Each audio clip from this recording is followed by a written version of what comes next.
Sir हे divine grace AC Bhaktivedanta स्वामी श्रील प्रभुपाद की जय। ओम विष्णुपाद परमहंस प्रिय वरजकाचार्य अष्टोत्तर सर हिज डिवाइन ग्रेस भक्ति सिद्धांत सरस्वती महाराज गोस्वामी श्रील प्रभुपाद की अनंत कोटि वैष्णव वृंद की नामाचार्य हरिदास ठाकुर की प्रेम से बोलिए जय श्री कृष्ण चैतन्य प्रभु नित्यानंदा। श्री अद्वैत गदाधर श्रीवासादि गौर भक्त वृंद की जय। श्री श्री राधा कृष्ण गोप गोपीनाथ श्याम कुंड राधा कुंड गिरी गोवर्धन की वृंदावन धाम की मथुरा धाम की पुरुषोत्तम क्षेत्र जगन्नाथपुरी धाम की द्वारका धाम की अयोध्या धाम की जय। गंगा मैया की यमुना मैया की भक्ति देवी की तुलसी महारानी की श्री श्री राधा रास बिहारी भगवान की श्री श्री सीताराम लक्ष्मण हनुमान जी की श्री श्री गौर निताय जी की श्री श्री गुरु एंड गौरांग की all glories to the assembled devotees, all glories to the assembled devotees, all glories to the assembled devotees, all glories to the Shri Guru and Gauranga Srila Prabhupada की जय। तो आज बहुत ही अच्छा दिन है, आप सभी को स्वागत है मंदिर में, श्री श्री राधा रास बिहारी मंदिर इस्कॉन जुहू में।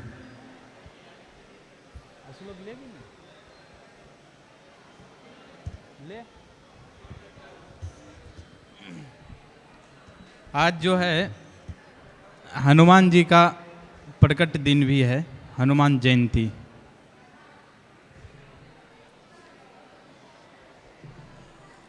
बुक कहाँ है?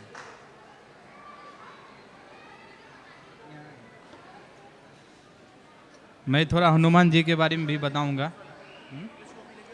ये इधर निकाल। तो अभी हम लोग भगवत गीता का जो डेली का होता है, प्रतिदिन भगवत गीता के ऊपर प्रवचन होता है यहाँ पर, तो हम भगवत गीता का भी प्रवचन सुनेंगे और बाद में हनुमान जयंती है तो हनुमान जी के बारे में भी थोड़ा हम सुनेंगे। आज का जो अध्याय है वह है 4 और श्लोक संख्या 27। ओम नमो भगवते वासुदेवाय, ओम नमो भगवते वासुदेवाय,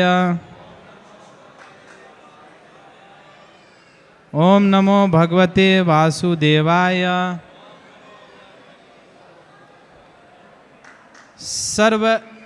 सर्व इंद्रिय कर्माणि, और बोर्ड पे है, आप लोग भी बोल सकते हैं। सभी जिनको बोलने की इच्छा है और श्लोक उच्चारण करने की, वह कर सकते हैं, बोल सकते हैं।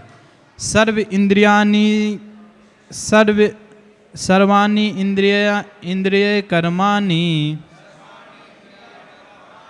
प्राण कर्माणि चापरे आत्म संयम योगाग्नौ जुह्वति ज्ञान दीपिते। सर्व इंद्रिय कर्माणि प्राण कर्माणि चापरे आत्म संयम्य योगाग्नौ जुह्वति ज्ञान दीपिते। बोलिए।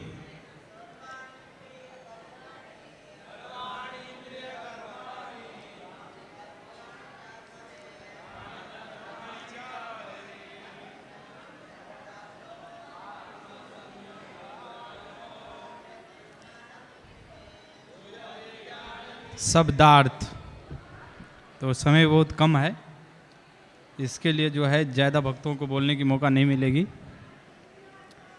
सर्वाणी सारी इंद्रियों के कर्माणि कर्म प्राण कर्माणि प्राण वायु के कार्यों को च भी अपरे अन्य आत्म संयम मनोनिग्रह को योग संयोजन विधि अग्नौ अग्नि में जुहवती अर्पित करते हैं। ज्ञान दीपिते आत्म साक्षात्कार की लालसा के कारण। अनुवाद तथा तात्पर्य बाय डिवाइन ग्रेस एसी भक्ति वेदांत स्वामी श्रील प्रभुपाद जी के द्वारा। श्रील प्रभुपाद की अनुवाद। दूसरे जो मन तथा इंद्रियों को वश में करके आत्म साक्षात्कार करना चाहते हैं, संपूर्ण इंद्रियों तथा प्राण वायु के कार्यों को संयमित मन रूपी अग्नि में आहुति कर देते हैं। यहाँ पर तात्पर्य, यहाँ पर पतंजलि द्वारा सूत्रबद्ध योग पद्धति का निर्देशन है। पतंजलि कृत योग सूत्र में आत्मा को प्रत्यगा आत्मा तथा पराग आत्मा कहा गया है। जब तक जीवात्मा इंद्रिय भोग में आसक्त रहता है तब तक वह पराग आत्मा कहलाता है, और ज्यों ही वह इंद्रिय भोग से विरक्त हो जाता है तो प्रत्यग आत्मा कहलाने लगता है। जीवात्मा के शरीर में 10 प्रकार के वायु कार्यशील रहते हैं और इसे श्वास प्रक्रिया प्राणायाम द्वारा जाना जाता है। पतंजलि की योग पद्धति बताती है कि किस तरह शरीर के वायु के कार्यों को तकनीकी उपाय से नियंत्रित किया जाए, जिससे अंततः वायु के सभी आंतरिक कार्य आत्मा को भौतिक आसक्ति से शुद्ध करने में सहायक बन जाएं। इस योग पद्धति के अनुसार प्रत्यग आत्मा ही चरम उद्देश्य है। यह प्रत्यग आत्मा पदार्थ की क्रियाओं से प्राप्त की जाती है। इंद्रिय विषयों से प्रतिक्रिया करती है तथा कान सुनने के लिए, आँख देखने के लिए तथा नाक सूंघने के लिए, कान सुनने के लिए, आँख देखने के लिए तथा नाक सूंघने के लिए, जीभ स्वाद के लिए तथा हाथ स्पर्श करने के लिए, और ये सब इंद्रियां मिलकर आत्मा से बाहर कार्यों में लगी रहती है। यही कार्य अपान वायु के व्यापार क्रियाएं हैं। अपान वायु नीचे की ओर हो जाती है, व्यान वायु से संकोच तथा प्रसार होता है, समान वायु से संतुलन बना रहता है, और उदान वायु ऊपर की ओर जाती है। और जब मनुष्य प्रबुद्ध हो जाता है तो वह इन सभी वायुओं को आत्म साक्षात्कार की खोज में लगाता है। ओम अज्ञान तिमिरन्धस्य ज्ञानांजना शलाख्या चक्षुर उन्मीलितमेन तस्मै श्री गुरु एव नमः। नमो विष्णुपदाय कृष्णपृष्ठाय भूतले श्रीमते भक्ति वेदांत स्वामिनिति नामने। नमस्ते सारस्वती देवे गौरवाणी प्रचारिणी निर्विशेष शून्यवादी पाश्चात्य देश तारिणी। जय श्री कृष्ण चैतन्य प्रभु नित्यानंद श्री अद्वैत गदाधर श्रीवासदि गौर भक्तवृंदा। हरे कृष्णा कृष्णा कृष्णा हरे हरे, हरे राम राम राम हरे हरे।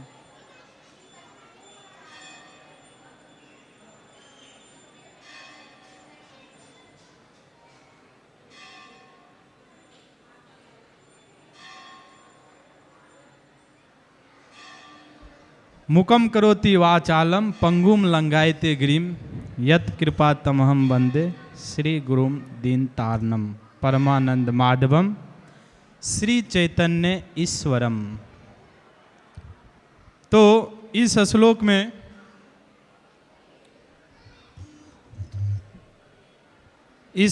में बताया गया है पतंजलि योगा सिस्टम कि कैसे जो है हम इंद्रियों को नियंत्रित करें। जो हमारी इंद्रियां हैं जैसे नाक, कान, आँख ये सभी इंद्रियां हैं। ये इंद्रियां अपनी अपनी विषय वस्तु में जाती रहती है। इंद्रियां जो है वह इंद्रिय विषय वस्तु जहाँ पर उनको मिलती है उससे आकर्षित होती है। तो इसको हमको कैसे कंट्रोल करना है, नियंत्रित करना है, उसका यहाँ पर पद्धति बताया गया है। एक है योगा सिस्टम और दूसरा है भक्ति योगा। एक योगा जो कि एक्सटर्नल फोर्स लगा के उसको कंट्रोल करना है, और दूसरा है भक्ति योगा। भक्ति योगा मतलब भगवान की सेवा में अगर कोई लग जाता है तो यह इंद्रियां अपने आप नियंत्रित हो जाती है। जैसे अगर जैसे मन हमारा है, मन तो मन बहुत चंचल होता है।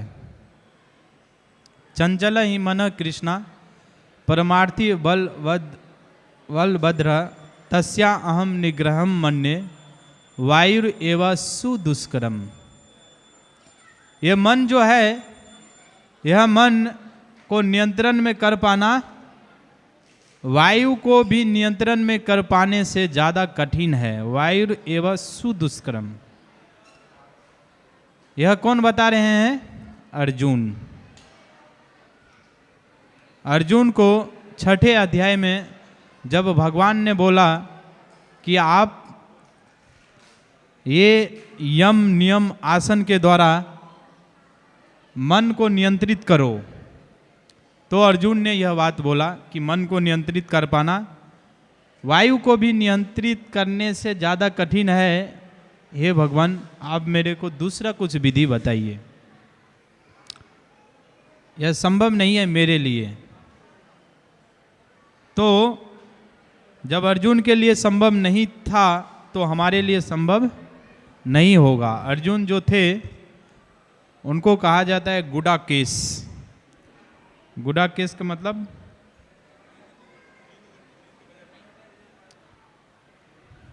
तो जो अपना जो नींद है उस पे नियंत्रित कर लिया है। नींद पे नियंत्रित अभी हम लोग नहीं कर सकते हैं। आपको पता है जब नींद लगती है तो क्या हाल हो जाता है। सोने के लिए हम व्याकुल हो जाते हैं, ट्रेन में बैठे बैठे भी सो जाते हैं, क्योंकि नींद लगी है। अगर बहुत ज़्यादा मेरे को अभी नींद आ जाए तो मैं प्रवचन करते करते सो जाऊंगा। अति नींद, तो नींद इतना खतरनाक होता है। उन पे उन्होंने विजय प्राप्त कर लिया, लेकिन वह मन को कंट्रोल नहीं कर सकता है। तो मन को कंट्रोल करने का सबसे आसान उपाय है कि मन को भगवान कृष्ण के चरणों में केंद्रित करना और भगवान कृष्ण की सेवा में अपनी सारी इंद्रियों को लगाना। यह जो है मन को नियंत्रण करने का रास्ता है। अभी के युग में ध्यान वगैरह करके, वो सतयुग का पद्धति था जो ध्यान वगैरह करके संभव था। सतयुग में भी मिस्टेक होता था, जैसे विश्वामित्र मन को कंट्रोल करना चाहा, नहीं कर पाया। तो अभी कलयुग है। कलयुग में ऐसे हमारा मन चंचल है तो इसको नियंत्रित नहीं कर सकते हैं। नियंत्रित कर सकते हैं कैसे? भगवान की सेवा करके। और भगवान की सेवा शुरू होती है अतः श्री कृष्ण नाम आदि न भवेद ग्राहम इंद्रिय सेवन मुखो ही जीवादो स्वयं अस्फुरति अदः। तो जो हमारी इंद्रियां हैं उनमें मन चीफ है, मुख्य। इंद्रियानि प्राण्य आहुर इंद्रिय वे परमम मन मनसस्तु परा बुद्धि। ये मन जो है बहुत सारे इंद्रियों से ऊपर है। तो और अगर हम जीवा जो हमारी एक इंद्रियां है, जीवा जो जीव से हम बोलते हैं कुछ भी, वो अगर हम जीवा को नियंत्रित कर लिए तो बहुत सारी इंद्रिय नियंत्रित हो जाएगी। और जीवा को नियंत्रित करने का भगवान की सेवा में अपने इंद्रिय को जो हम लगाएंगे, उसमें जो है सेवा शुरू होती है। हमारे इंद्रिय अभी जो है अशुद्ध है, तो जब अशुद्ध इंद्रिय को हम सेवा में नहीं लगा सकते हैं, इसके लिए हम जो है अगर ये जीवा से भगवान का नाम का जप करते हैं, जो कि हरे कृष्णा कृष्णा कृष्णा हरे हरे, हरे राम राम राम हरे हरे, इस नाम का अगर हम जप करते हैं तो हमारी जीवा भगवान की सेवा में लग गई शुद्ध होते होते। और जीवा का दो कार्य है, एक प्रसाद लेना, खाना खाना जो सामान्य भाषा में बोलते हैं, और दूसरा बोलना। तो भगवान का नाम लेंगे तो बोलते हैं, तो भगवान का नाम लेकर बोल सकते हैं। और जो चीज़ें हम खाते हैं, पत्रम पुष्पम फलम तोयम यो में भक्त्या प्रयच्छति, जो हम साग सब्जी फल फूल भगवान को अर्पित करके अगर हम उसको खाते हैं तो जीवा हमारी कंट्रोल हो जाएगी। और जीवा का स्ट्रेट लाइन में बहुत सारी इंद्रियां हैं, वो भी नियंत्रण में रहेगी। सवे मना कृष्णा पदा रविंदो, अमरीश महाराज ने भगवान की सेवा में अपनी सारी इंद्रियों को लगा दिया। कैसे? पैर से मंदिर आकर चलना, हाथ से जो है मंदिर की सफाई करना, भक्तों को, शुद्ध भक्तों का आलिंगन करना, और आँख से भगवान को दर्शन करना, कान से भगवत गीता की क्लास सुनना, श्रीमद् भागवत की कथा सुनना, क्लास सुनना। इस तरह से हमारी सारी इंद्रियां भगवान की सेवा में जब लग जाएगी तब यह ऑटोमेटिकली नियंत्रित हो जाएगी। इसको अलग से प्रयास करने की जरूरत नहीं है, नहीं तो मन को कंट्रोल करना बहुत ही कठिन है। आप लोग अभी भगवान की सेवा में लगे हुए हैं, तो आप लोगों का मन नियंत्रित है?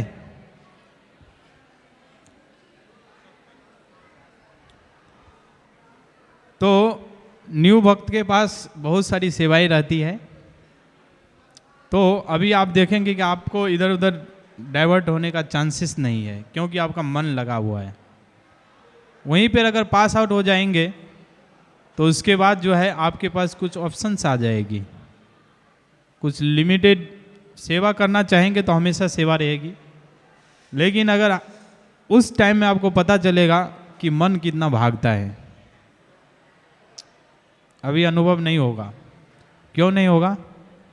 क्योंकि अभी कंप्लीटली आप सेवा में लगे हुए हैं। तो ये इस तरह से हम योगा के द्वारा मन को नियंत्रित में नहीं कर सकते हैं। तथाकथित लोग आजकल ध्यान करते हैं, तो ध्यान करते हैं, लेकिन वो सही प्रोसेस नहीं है, क्योंकि ध्यान एक सेकंड के लिए अपने मन को नियंत्रित नहीं कर सकते हैं। इसके लिए भगवान कृष्ण के पास इतनी सारी सेवाएं हैं कि अलग अलग सेवा में लगकर ऑटोमेटिकली आपका मन नियंत्रित हो जाएगा। इसके लिए कलयुग के लिए ध्यान नहीं है, दूसरा कुछ भी नहीं है कलयुग के लिए। हरेर नामा हरेर नामा ही केवलम, हरि का नाम हरि का नाम हरि का नाम ही केवल है। उसी के द्वारा हम अपने मन इंद्रिय और सभी चीज़ को भगवान की सेवा में लगा सकते हैं। और हम शुद्ध होकर जब हमारी इंद्रियां शुद्ध हो जाएगी तो हम भगवान के धाम वापस जा सकते हैं। ये है आज का श्लोक। आज जो है बहुत ही अच्छा दिन है। ऐसे भक्तों के लिए सभी दिन अच्छा होता है, लेकिन फिर भी आज स्पेशल दिन है। क्या है? हनुमान जयंती। हनुमान जयंती आज है, तो हनुमान जी के बारे में हम कुछ बोलने का प्रयास करते हैं।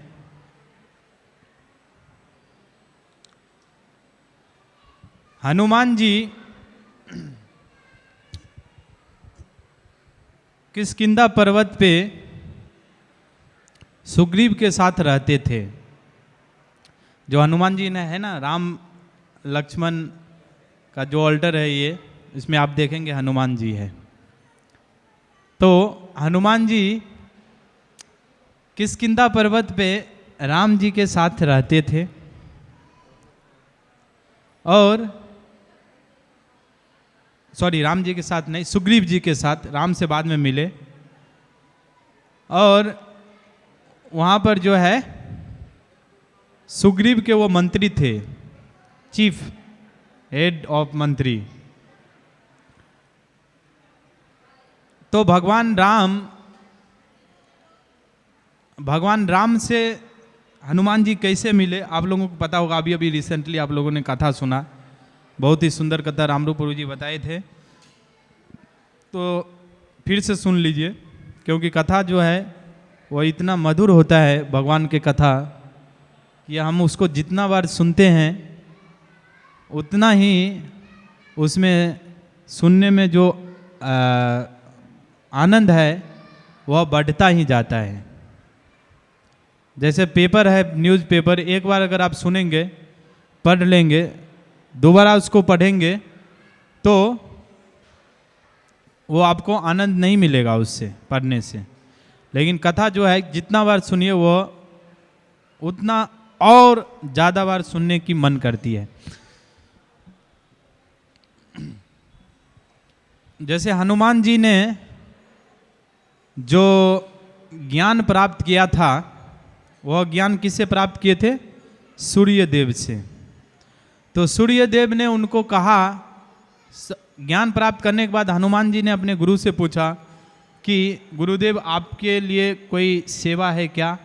गुरु दक्षिणा होता है ना, गुरु से अगर हम किसी भी गुरु से कुछ प्राप्त करते हैं तो उसके लिए हम गुरु दक्षिणा देते हैं, और ऋण से उतरने के लिए। यद्यपि गुरु जो देते हैं, जो दिव्य ज्ञान, जो भागवत का ज्ञान, उससे हम कभी भी ऋण चुका नहीं सकते हैं, फिर भी एक आउट ऑफ ग्रेटिट्यूड हम देते हैं।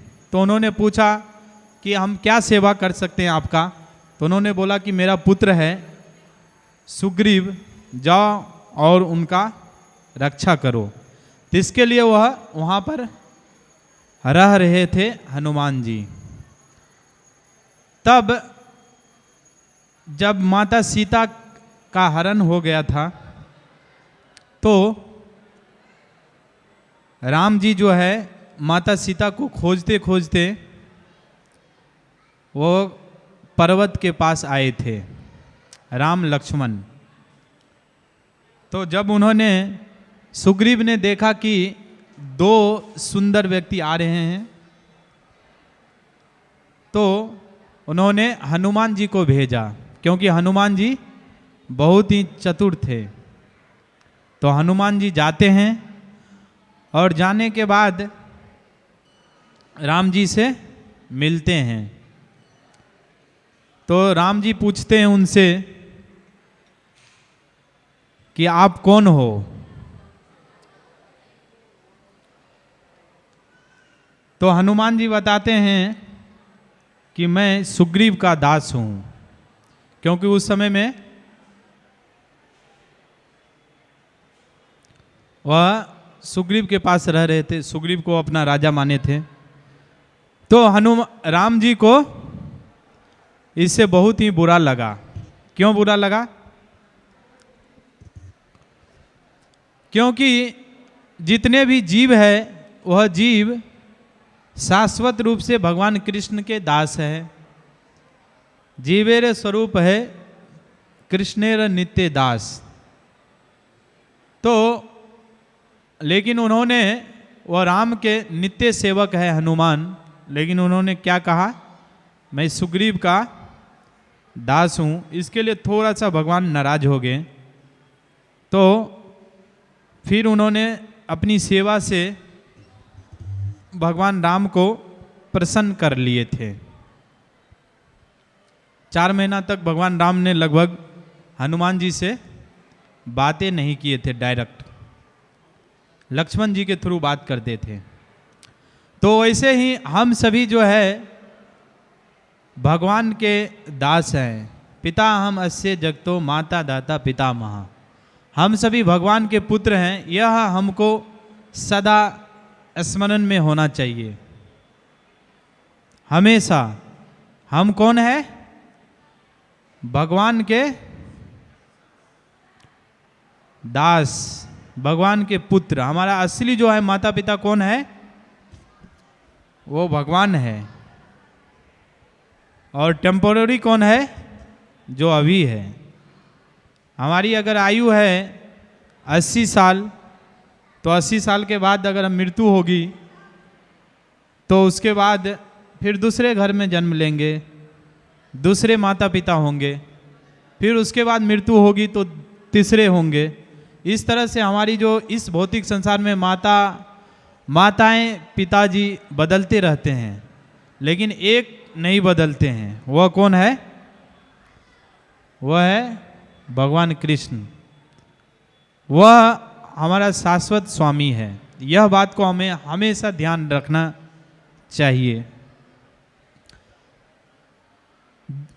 एक बार जो है आप लोगों को पता होगा कि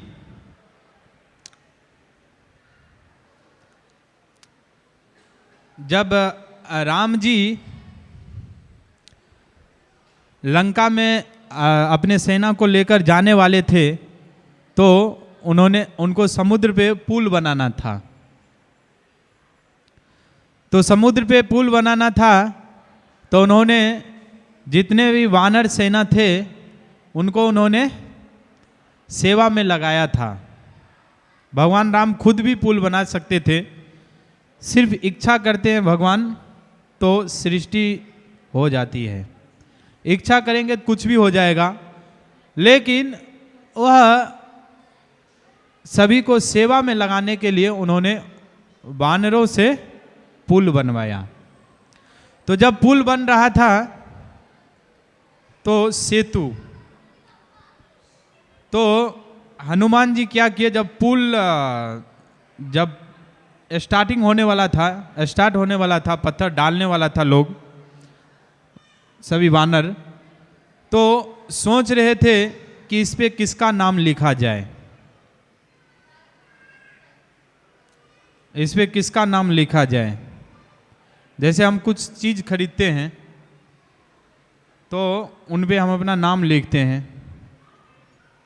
नाम लिखवाते हैं, क्योंकि वह जिसका भी नाम उस पे लिखते हैं वह हमारा सबसे प्रिय होता है। हम अपना नाम लिखते हैं। खान रिसर्च सेंटर नाम लिखते हैं ना लोग। एक टीचर है, अपने इंस्टीट्यूट का नाम रखे हैं खान रिसर्च सेंटर। क्यों? क्योंकि उनको अपने जाति से प्रेम है, देश से प्रेम नहीं है। तो वो तो पब्लिक को मूर्ख बनाने के लिए क्या बोलते हैं लोग, जैसे वीडियो बनाते हैं कोई लोग, तो क्या करते हैं, अंत में क्या बोलते हैं, जय हिंद।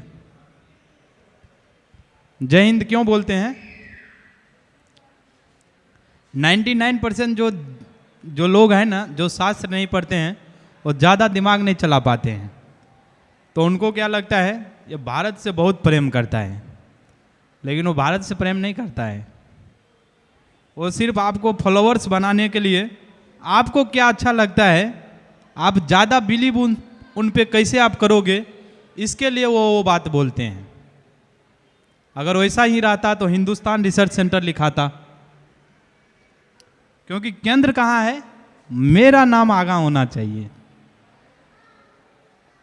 लेकिन कुछ ऐसी बातें बोलकर, क्योंकि 5 मिनट के लिए अगर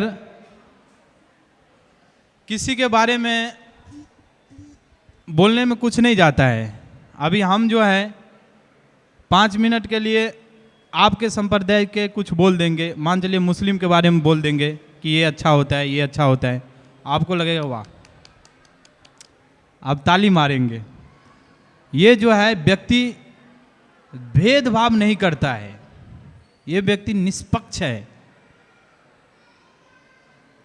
और फिर आपको धीरे धीरे वो अपना जो मत है वो जहर डालना शुरू करेंगे बीच बीच में, आपको हवा भी नहीं लगेगी कि अपना जो उनका दिमाग है वो बारूद लोगों में भरना चाहता है, ये आपको पता नहीं चलेगा।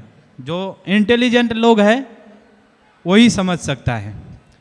तो भगवान जो है, हनुमान जी उस पे राम का नाम लिखे, तो राम का नाम लिखे और उनको उस पत्थर को पानी में डाल दिए। जब उस पत्थर को पानी में डाला तो पत्थर तैरने लगा। तो पत्थर तैरने लगा तो सभी आनंदित हो गए। इस तरह से सेवा होने लगी। भगवान राम दूर से देख रहे थे ये क्या क्या हो रहा है। तो फिर भगवान राम आते हैं और एक पत्थर उठाते हैं और उसको पानी में छोड़ देते हैं, पत्थर डूब जाता है। तो भगवान राम पूछते हैं हनुमान जी से कि तुम लोगों ने पत्थर डाला पानी में, तैरने लगा, लेकिन मैंने पत्थर डाला तो वह डूब गया, ऐसा क्यों?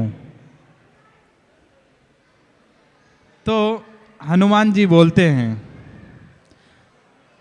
कि जिस पे आपका नाम लिखा हुआ है वह, जिसके पास आपका नाम है वह डूब कैसे सकता है समुद्र में? क्योंकि पत्थर पे भगवान राम का नाम लिखा था। और जिसको आपने छोड़ दिया है वो तो डूबेगा ही, जिसको आपने अपने से साइड कर दिया, जिसको आपने फेंक दिया वह तो डूबेगा ही। जिन्होंने आपका नाम का सहारा लिया है वह नहीं डूब सकता है। उसी तरह इस भौतिक संसार में हम लोग चिंताएं में डूबे रहते हैं, शोक में डूबे रहते हैं। अलग अलग हमारे पास कितनी सारी चिंताएं हैं, हर एक व्यक्ति के पास चिंता है, शोक है, शोक करता रहता है। लेकिन अगर वह शोक में डूबा रहता है, अगर वो भगवान के नाम जो हरे कृष्णा कृष्णा कृष्णा हरे हरे, हरे राम राम राम हरे हरे, इसका अगर सहारा ले ले तो वह डूबेंगे नहीं। तो यह जो लीला है इससे हमको यह शिक्षा मिलती है। एक बार जो है अयोध्या में क्या हुआ था, एक बार हनुमान जी जो है एक डायरी देख रहा था, डायरी है ना, ऐसे डायरी पलट रहे थे हनुमान जी। तो भगवान राम ने उनसे पूछा कि क्या देख रहे हो? तो हनुमान जी ने बोला कि मैं इसमें अपना नाम ढूंढ रहा हूं। लेकिन हनुमान जी को अपना नाम मिल नहीं रहा था। तो भगवान राम ने कहा यह डायरी उन लोगों का है जो लोग मेरे को याद करते हैं, उन सभी का नाम इसमें लिखा हुआ है। और भगवान राम ने एक डायरी और अपने पॉकेट से निकाला, और पॉकेट से निकाला और बोला ये डायरी लो देखो। तो उस डायरी में देखा तो हनुमान जी का नाम पहला था, पहले राइटिंग में लिखा हुआ था, पहले लाइन में। तो भगवान राम ने कहा कि यह जो डायरी है, इस डायरी में उन लोगों का नाम है जिसको मैं याद करता हूँ, और जो दूसरा डायरी था वह उन डायरी में उन लोगों का नाम था जो भगवान राम को याद करते हैं। यद्यपि जो भी लोग भगवान राम को के नाम को याद करते हैं, भगवान के नाम को याद करते हैं, ऑब्वियसली भगवान उसको नहीं भूलते हैं, लेकिन उससे भी इम्पोर्टेंट है कि जिसको भगवान खुद याद करते हैं वो बहुत महत्वपूर्ण है। जैसे हर एक लोग प्रधानमंत्री नरेंद्र मोदी को जानता है, लेकिन अभी नरेंद्र मोदी आपको क्या जानता है ये इम्पोर्टेंट है। हम नरेंद्र मोदी को जानते हैं ये इम्पोर्टेंट नहीं है। 1 अरब 30 करोड़ लोग जानते हैं, पूरे दुनिया में जहाँ भी जानते हैं, लेकिन वो व्यक्ति आपको जानते हैं ये इम्पोर्टेंट है। इससे ये शिक्षा मिलती है। एक बार जो है हनुमान जी जा रहे थे लंका।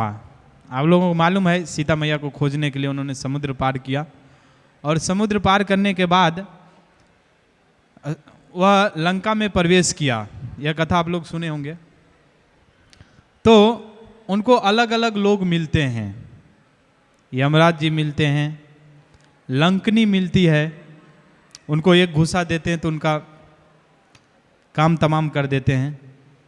तो उसी तरह एक व्यक्ति को देखता है हनुमान जी, वो उल्टा लटका हुआ था, उसको किसी ने पैर उसका ऊपर और मुंडी नीचे करके बांध दिया था। तो हनुमान जी ने देखा और उनको रिलीज किया। वह कौन थे? वह थे शनि देव। शनि का जो ग्रह होता है ना, 9 ग्रह, वो शनि देव जो है, शनि देव को रावण क्या किया था? उल्टा लटकाया था। तो रावण इतना पावरफुल था, समझ लो, राक्षस जो है इतना शक्तिशाली था कि सारे देवता को जो है वो अपने वश में कर रखा था। बोलता था अभी मेरे को फैन की ज़रूरत है, तो किसी भी व्यक्ति को जैसे हवा खानी है, अभी हवा लगानी है, तो उसको फैन चलाना पड़ेगा। लेकिन रावण को जब हवा चाहिए था तो क्या बोलता था? वायु देवता को बोलता था चलो इधर हवा तुम प्रवाह हो जाओ, तो वायुदेव जो है बहने लगता था, इतना पावरफुल था। अगर बारिश लानी थी तो इंद्र को ऐसे दिखाते तो वो बारिश पानी देने लगते थे। लेकिन इतना पावरफुल होते हुए भी भगवान राम के हाथों उनकी मृत्यु हो गई। तो राक्षस व्यक्ति कितना भी पावरफुल होगा, उसकी मृत्यु सुनिश्चित है। यदा यदा ही धर्मस्य ग्लानिर्भवति भारत अभ्युत तथा नाम और धर्मस्य तदा आत्मानं सृजामि परित्राणाय साधु नाम विनाशाय च दुष्कृताम। भगवान जो है दुष्कृतियों को नाश करने के लिए आते हैं। तो शनि देव को रावण ने उल्टा लटका दिया था, तो शनि देव को हनुमान जी ने रिलीज किया उधर से। तो शनि देव ने क्या बोला? आज से अगर तुम्हारी कोई पूजा करेगी या करेगा और तुम्हारा नाम लेगा तो उन पे मेरा प्रवाह नहीं होगा। ठीक है, इसके लिए जो है लोग मंगल को हनुमान जी का व्रत रखते हैं, क्योंकि शनि देव का प्रवाह नहीं पड़ना चाहिए, शनि देव का इफेक्ट उनके ऊपर नहीं आना चाहिए। एक बार जो है एक छोटा सा स्टोरी बता के मैं यहाँ पर समाप्त करूँगा। एक बार जब रावण को भगवान राम ने वध कर दिया था, उसके बाद सभी लोग वापस अयोध्या लौटे। तो वहाँ पर जो है सभी लोग सोच रहे थे कि हनुमान जी ने बहुत सारी सेवाएं की है, अभी मेरे को सेवा मिलता नहीं है।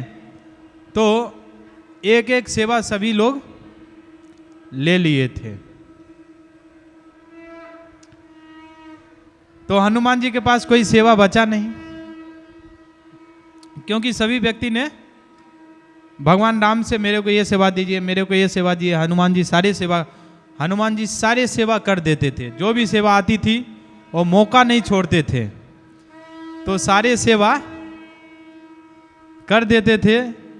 तो इसके लिए सभी लोगों ने भगवान राम से अलग अलग सेवाएं ले लिए, तो हनुमान जी के पास कोई सेवा नहीं बचा था। तो फिर हनुमान जी ने क्या कहा, भगवान राम के पास गया, बोला प्रभु मेरे को कोई सेवा दीजिए। तो जय श्री श्री राधा रास बिहारी की, श्री श्री सीताराम लक्ष्मण हनुमान जी की, श्री श्री गौर निताई जी की।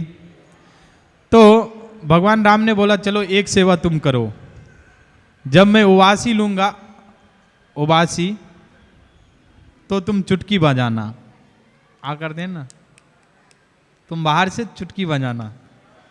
तो हनुमान जी के पास वो सेवाएं आई।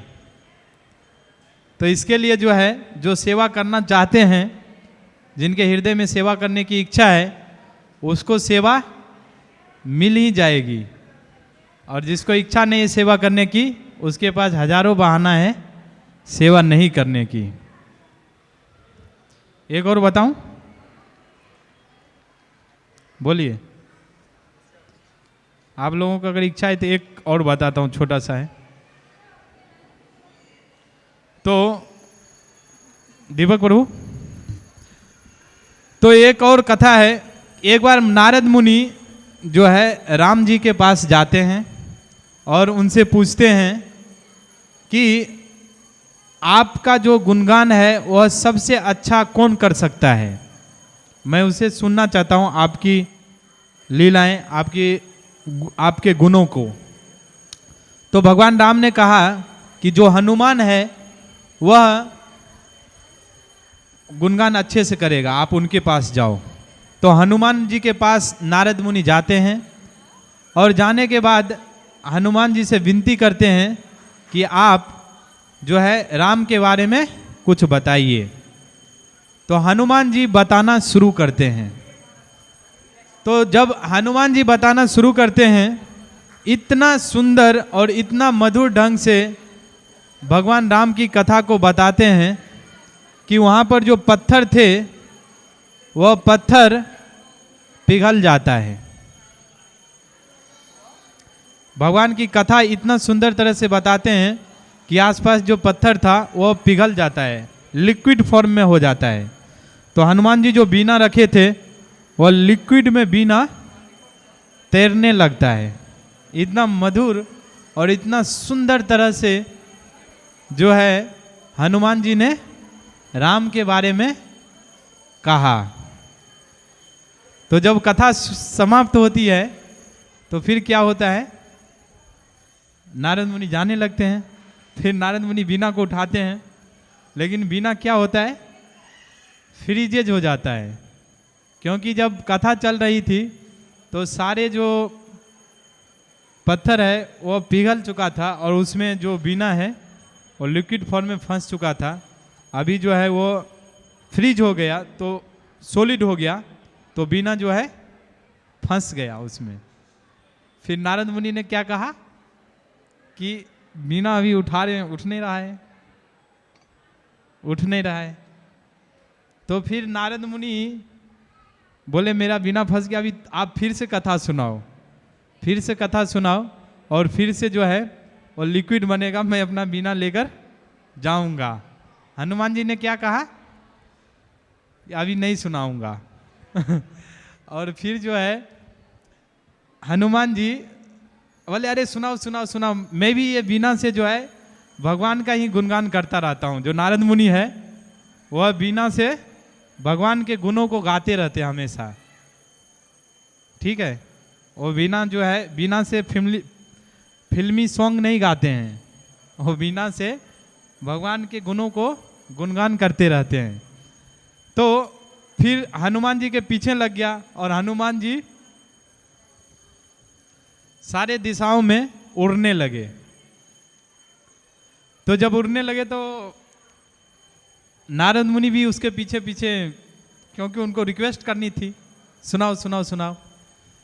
तो फिर जाके थोड़ी देर के बाद वो नीचे आए और उन्होंने कथा सुनाया, और फिर जो है वो बीना निकला पत्थर में से। तो नारद मुनि ने पूछा कि यही बात आप पहले सुना देते, यही कथा पहले सुना देते, इतना मैंने बोला, आपने इतना मेरे को घुमाया क्यों? तो हनुमान जी है, उन्होंने क्या बोला?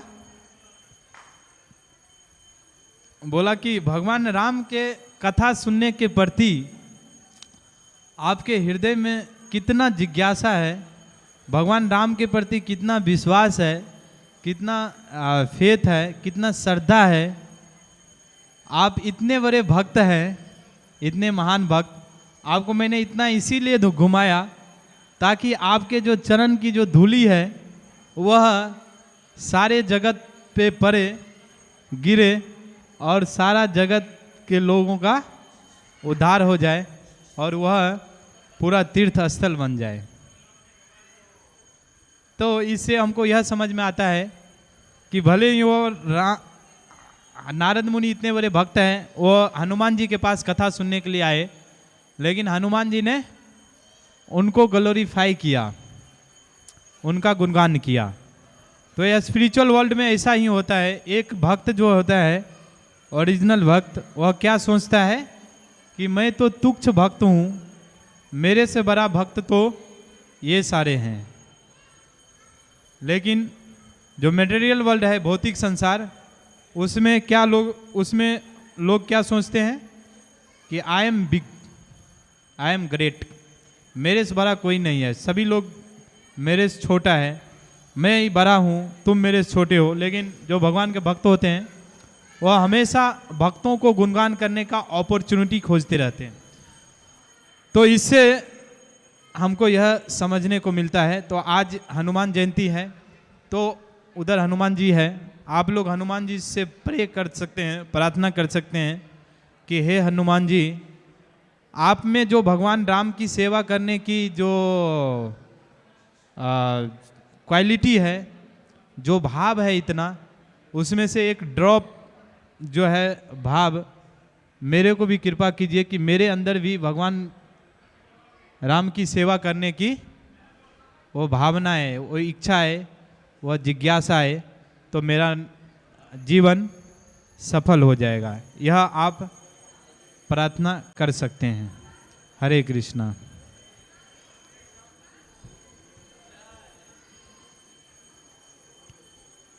आप लोगों के पास में कोई प्रश्न होगा तो पूछ सकते हैं।